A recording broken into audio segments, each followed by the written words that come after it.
اور خوشی کا اظہار ہونا چاہیے، کیوں ندیم بھائی؟ خوشی کا اظہار ہونا چاہیے، لبوں پر تبسم آنا چاہیے۔ خوشی ہوتی ہے تو اچھا لباس پہنا جاتا ہے، خوشی ہوتی ہے تو سرما لگایا جاتا ہے۔ خوشی کا موقع ہوتا نہیں ہے۔ ارے عید کا دن آئے گا تو کیا کریں گے؟ عید کا دن آئے گا تو کیا کرتے ہیں؟ پرانے سے پرانے پھٹے ہوئے کپڑے پہنتے ہیں؟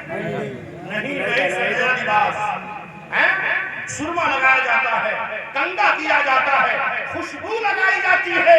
اور خود ہی نہیں سجتے، خود ہی نہیں سجتے، اپنے گھر کو بھی سجاتے ہیں، خود ہی نہیں سجتے، اپنے بچوں کو بھی سجاتے ہیں۔ کیوں سجاتے ہیں؟ اس لیے خوشی کا دن آیا ہے، خوشی کا دن آیا ہے۔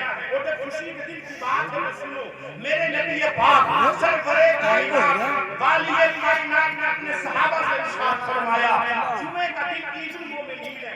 کیا جمعے کا دن؟ ادھر توجہ فرمائے، جمعے کا دن عید المومنین ہے، یعنی جمعے کا دن مومنوں کے لیے عید کا دن ہے۔ تو اس میں کیا کریں؟ میرے سرکار نے فرمایا خوشبو لگایا کرو، سرما کیا کرو، کنگا کیا کرو، غسل کیا کرو، مسواک کیا کرو، غسل کیا کرو، مسواک کیا کرو، خوشبو لگایا کرو۔ تو میرے آقا کے صحابہ نے عرض کیا، یا رسول اللہ اور کیا کریں؟ اس کے علاوہ اور کیا کام کریں؟ تو میرے نبی نے ارشاد فرمایا، مجھ محمد صلی اللہ علیہ وسلم درود پڑھا کرو۔ اپنے نبی کے غلاموں نے کہا حضور یہ کام کیوں کریں؟ یہ کام کیوں کریں؟ خوشبو کیوں لگائیں؟ غسل کیوں کریں؟ نیا لباس کیوں پہنیں؟ سرما کیوں لگائیں؟ خوشی کیوں منائیں؟ آپ کا درود کیوں پڑھیں؟ تو میرے نبی نے کہا اس دن پر یعنی جمعے کے دن حضرت آدم علیہ نبینا علیہ السلام کی تخلیق ہوئی ہے، استعارتاً سمجھے پیدائش ہوئی ہے۔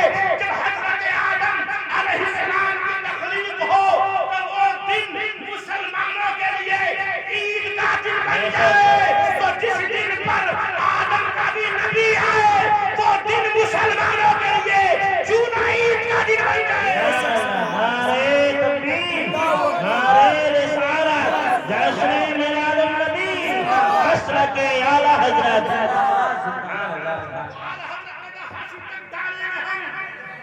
پیدائش مولا کی دھوم مثل فارس نجد کے قلعے گراتے جائیں گے۔ چائے لوگ نہیں چھوڑے، تب ایک زندگی ہماری یہ ہے، یہاں سے آئیں گے قبر کی نہ جانے کتنی لمبی زندگی، اور پھر قبروں سے اٹھیں گے، ایک قبر سے اٹھنے کے کوئی میں چھوڑ لیا بیٹھیا یار، چم بیٹھیا کرنا ہے کبھی تو پھیل جائیں گے، اور پھر اس کے بعد حشر میں اکٹھا ہو جائیں گے۔ تو حشر اور حشر سے پہلے نشر، حشر کا معنی اکٹھا ہونا اور نشر کا معنی پھیل جانا۔ تو کیا ہوگا؟ حشر، اور حشر سے پہلے نشر، اور نشر سے پہلے قبر سے اٹھنے کی منزل، پھر قبر کی منزل، پھر یہ زندگی، یہ زندگی تو اعلیٰ حضرت کہتے ہیں حشر تک، یہ نہیں کہا زندگی تک، یہ نہیں کہا قبر تک، یہ نہیں کہا نشر تک، بلکہ یہ کہا حشر تک۔ مطلب یہ ہے کہ جب تک زندگی ہے، زندگی میں بھی قبر میں جائیں گے تو قبر میں بھی، جب قبر سے اٹھیں گے تب بھی، اور جب قبر سے اٹھ کے چلیں گے تب بھی، اور جب حشر میں اکٹھا ہو گئے تب بھی، حشر تک ڈالیں گے ہم پیدائش مولا کی دھوم مثل فارس نجد کے قلعے سبحان اللہ۔ قبر میں بھی نبی کا ذکر کریں گے، قبر سے اٹھیں گے تب بھی ذکر کریں گے، اور حشر کے میدان میں بھی ذکر کریں گے۔ سبحان اللہ، سبحان انشاءاللہ قبر میں بھی ذکر ہوگا۔ اچھا اگر تیسرا سوال کا جواب دو گے تو ہوگا نہیں ذکر ہوگا؟ ذکر ہوگا نہیں ہوگا؟ جب فرشتے کہیں گے اس ذات پاک کے بارے میں کیا کہتے تھے بتاؤ، تو ذکر ہوا نہیں میرے نبی کا، ذکر ہوا نہیں، تو قبر میں بھی ذکر ہوگا، حشر میں بھی ذکر ہوگا۔ اچھا یہ کہا مثل فارس نجد کے قلعے گراتے جائیں گے، بات نہیں ہو رہی ہے، سمجھ رہے ہیں آپ بات کو؟ مثل فارس نجد کے قلعے گراتے جائیں گے. مثل فارس کیا ہے اور نجد کیا ہے؟ ایک شعر میں 2 قلعوں کی بات کی اعلیٰ حضرت نے. ایک فارس کے قلعے کی اور ایک نجد کے قلعے کی. 2 قلعوں کی بات کی ایک مصرے میں. مثل فارس نجد کے قلعے گراتے جائیں گے. اب سنو میرے نبی کا میلاد. اور جب میرے نبی کا میلاد ہوا تو پھر فارس میں کیا ہوا؟ جب میرے نبی کا میلاد ہوا یعنی شب ولادت آئی. شب ولادت, ایک شب ولادت اور ایک شب قدر اور ایک شب برات اور ایک شب معراج. کتنی رات ہو گئی؟ کتنی رات ہو گئی؟ اچھا یہ بتاؤ رات اچھی ہے کہ دن اچھا ہے؟ دونوں ہی اچھے ہیں. اللہ نے بنائے ہیں دونوں ہی اچھے ہیں. دن بھی اچھا ہے اور رات بھی اچھی ہے. مگر دن کیا ہے اور دن اور رات کا فرق دیکھیں. میں یہاں یہ بتا دوں, پھر شعر پڑھیں گے تو مزہ آئے گا. دن اور رات کا فرق دیکھیں اور پھر وہ مثل فارس وہ دیکھیں. دن اور رات کا فرق. شب ولادت, شب قدر اور شب برات اور شب معراج. ان راتوں میں سب سے افضل رات کون سی ہے؟ شب قدر. ان کا جواب ہے شب قدر. شب قدر. قرآن میں اللہ نے فرمایا اِنَّا أَنزَلْنَاهُ فِي لَيْلَةِ الْقَدْرِ. یہ وہ رات ہے کون سی جس میں قرآن اترا. یہ کیوں افضل والی رات ہوئی؟ کیونکہ اس میں قرآن اترا. کہاں اترا؟ کہاں اترا؟ لوہے محفوظ سے آسمان اول پر, آسمان دنیا پر قرآن اترا. آسمان آیات کے لگاتار شعر سنیں گے تو بات نہیں سمجھ پائیں گے. لگاتار نعت سنیں گے تو بات نہیں سمجھ پائیں گے. بات سننے کے لیے عشق, عقل اور علم کی ضرورت ہے. دیکھو میں ایک جملہ دوں یہاں, عشق, علم اور عقل. اگر صرف آدمی کے پاس عقل ہو, صرف عقل ہو تو پھر فیصلہ دو غلط نہیں کر سکتا. عقل کو سنبھالنے کے لیے علم کی ضرورت ہے اور علم کو سنبھالنے کے لیے عقل کی ضرورت ہے. خالص علم ہو عقل نہ ہو تب بھی بیکار. یہ علماء اس بات کو اچھا سمجھیں. صرف علم ہو عقل نہ ہو تب بھی بیکار ہے. صرف عقل ہو علم نہ ہو تب بھی بیکار ہے کہ نہیں ہے؟ کوئی کتنی بھی عقل ہو, کوئی صحیح نہ ہو لیکن کہیں کہ ان پڑھ ہے. آدمی تو بڑے کام کا مگر ان پڑھ ہے. اگر پڑھا ہوتا تو بڑا اچھا ہوتا. یہ تو کہیں گے نا. اور اگر صرف پڑھا ہو تو کہیں گے کہ پڑھا لکھا جاہل ہے, اس کے پاس عقل نہیں, اس کی عقل کو حکم ہے. تو پھر یہ کہیں گے اس کا مطلب دونوں کا سنگم ہے. دونوں ہونا ضروری ہے. عشق بھی ضروری ہے اور عقل بھی ضروری ہے. عشق اور علم کو سنبھالنے کے لیے عقل چاہیے, عقل کو سنبھالنے کے لیے علم چاہیے اور ان دونوں کو سنبھالنے کے لیے عشق مصطفیٰ چاہیے. عشق مصطفیٰ چاہیے. جملہ سنو بات کو آگے بڑھائیں. علم تو اشرف علی تھانوی کے پاس بھی تھا, علم تو رشید احمد گنگوہی کے پاس بھی تھا, مگر عشق نہیں تھا. عقل بھی تھی, عقل بھی تھی, عشق علم جو تھا. اگر عقل اور علم ہو کر کے کوئی اشرف علی تھانوی بن گیا اور جس میں علم اور عقل کے ساتھ سنگم عشق کا ہو گیا تو بریلی کا تاجدار, سنیوں کا پیشوا امام احمد رضا وادی دنیا کی کوہ ہمالیہ رضا کا ہے. وادی دنیا کی کوہ ہمالیہ رضا کا ہے. جس رخت نے دیے کوئی نعرہ تکبیر, نعرہ رسالت, جشن میلاد النبی, حضرت اعلیٰ حضرت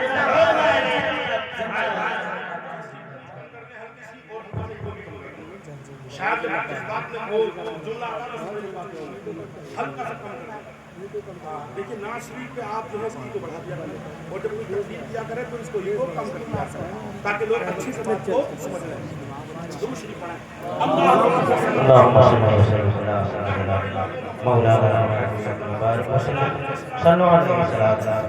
اللہ نے ارشاد فرمایا اِنَّا أَنزَلْنَاهُ فِي لَيْلَةِ الْقَدْرِ. کیوں رات میں فضیلت والی اس لیے کہ اس میں قرآن اترا. اور قرآن کہاں اترا؟ لوہے محفوظ سے آسمان دنیا پر, آسمان اول پر اترا. اور آگے ارشاد فرماتا وَمَا أَدْرَاكَ مَا لَيْلَةُ الْقَدْرِ وَمَا أَدْرَاكَ